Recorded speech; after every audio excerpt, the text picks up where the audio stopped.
కష్టమైనట్లుగా తెలుస్తుంది.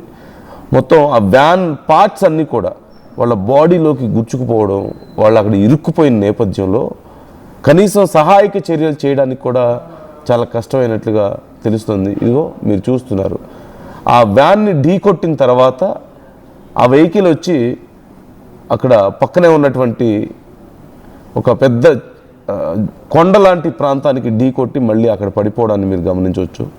ఈ నేపథ్యంలో ఈ అంశాన్ని మీరు చూడండి, ఆ వ్యాన్ని ఢీకొట్టిన తర్వాత ఆ ట్రక్ కూడా వచ్చి పక్కనే ఉన్నటువంటి చెట్టుకి ఢీకొట్టడంతో పూర్తిగా ధ్వంసం అవడాన్ని మీరు గమనిస్తున్నారు.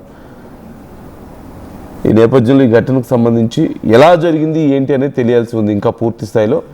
ప్రాథమికంగా మనకు అందుతున్నటువంటి సమాచారం ప్రకారం టర్నింగ్లో ఉన్నప్పుడు చాలా వేగంగా అటు ఆ ట్రక్ వచ్చింది, మరోవైపు ఈ వెహికల్ కూడా వీళ్ళ వెహికల్ కూడా చాలా వేగంగా ఉన్నట్టుగా తెలుస్తుంది. అంత వేగంగా ఢీకొట్టిన తర్వాత ఆ టర్నింగ్లో ఢీకొట్టడంతో రోడ్డు అక్కడ టర్నింగ్ ఉండడంతో ఆ ఢీకొట్టి